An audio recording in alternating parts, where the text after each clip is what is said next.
Man,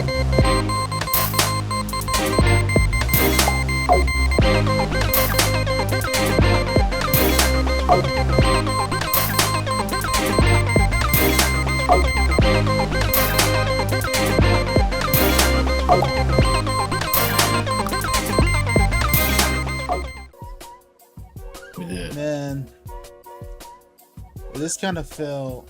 Well, we predicted the Celtics to win, but I don't think not a one was predicted a sweep though. Definitely didn't want to sweep.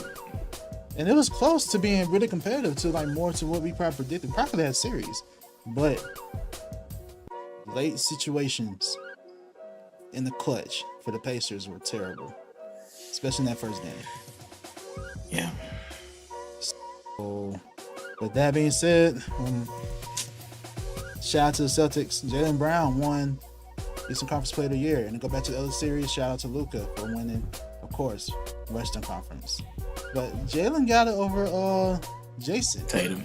And I think it's well deserved. What do you think? I think that he had a solid impact on the game. Sometimes I feel like people may look at statistics, but to me, and I think this has worked for them, to be honest, I just have questions. This is my only thing. Like, Tatum is great. Like, he's a great player for sure. But I just have questions about, like, his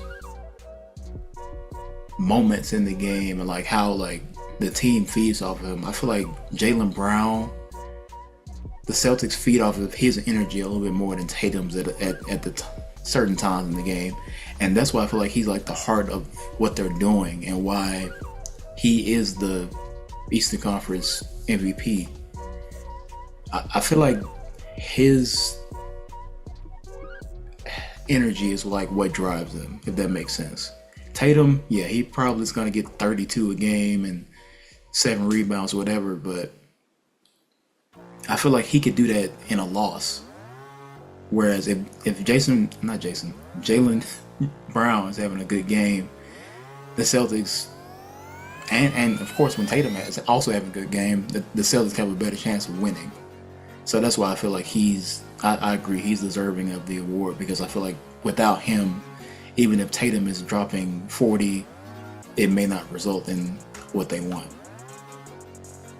And on the other side with the Pacers, like you said, clutch situations, they're a young team, and they should have. I feel like that first game was when they had the chance. Like I was like, oh man, they neck and neck, right? And then just bad decision making. After that, bro, it was just kind of like going through the motions type of thing. Tyrese got hurt. I just was not even. It wasn't interested in the series because my team was out. But to be fair, I was rooting for the Pacers, and yeah, they just, man, it was over like before I blinked, bro. I didn't even get a chance to like really see how the series was gonna go, because it was just like, all right, well, let's move on. But shout out to the Pacers for a great year. I don't think anyone expected them to get to the conference finals. I hate that Tyrese Halliburton was hurt. I feel like they really would have had at least a game if he was healthy, which he wasn't for pretty much the entire playoffs. But yeah, they ran into the best team in the game right now, so it is what it is. Yeah, those clutch situations, the injuries, you hit on all that. And remind me too, in the Mavs Timberwolves series was really close too. It all came down to late game heroics, like who would step up, whether it be Cat or Anthony Edwards, or would it be Kyrie and Luka. Kyrie and Luka stepped up more, and they won. In this series, the Celtics. This will start our next topic too, kind of, by the way.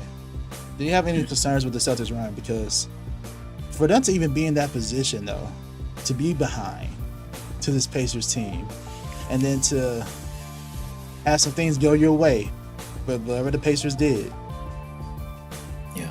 Do you have any concerns about the Celtics? Like, have they been tested enough? Because like we talked about with the Mavericks, they clearly been tested enough going through these teams. I feel like they really are finals ready. The Celtics, we have faith in their roster, but are they really ready though? I saw a picture on Twitter the other day about Celtics and Mavs, and on one side it's like a card. The whole picture is like a card. One side's got the Celtics, and it's Tatum walking through like a flower garden, sunshine and butterflies, and then you got Luka on the other side of the card, like walking through a heated valley with lava and all the teams that they had to beat. This is the first time, like, for the Mavericks since I think the 2010 Lakers, where they had to beat multiple 50-win teams to get to the finals, and that's what just happened to the Mavericks. The Celtics, let's face it, Heat, we were depleted, injured, didn't have it all 100%. So we won one game. Who did they play in the second round? Dang, I can't remember who they played. Cavaliers. Cavs. Oh, another same thing. Injuries. Donovan Mitchell wasn't able to go. Young team at that, and they're not like super playoff experienced. Easy path, right? You get to the Pacers, Tyrese gets hurt. Young team. They didn't really have anything that challenged them. They just did what they normally do, and they won because they have a better constructed team. But now you can't make, like you said, the clutch situations. You can't make those type of mistakes against a Kyrie and Luka-led Mavs, and they have defensive dogs. I don't really think that they're going to have an easy time just because they have the best record and they beat the Mavericks in the regular season. And now, like, especially since Luka and them have had like such a more difficult path, they've had to go up against like a lot of adversity as a team, whereas Boston really, I think Udonis Haslam said it too, like they haven't been battle tested. They're just coasting, and you can't coast in the finals, especially against two of the potentially like best backcourt scoring duo in the league.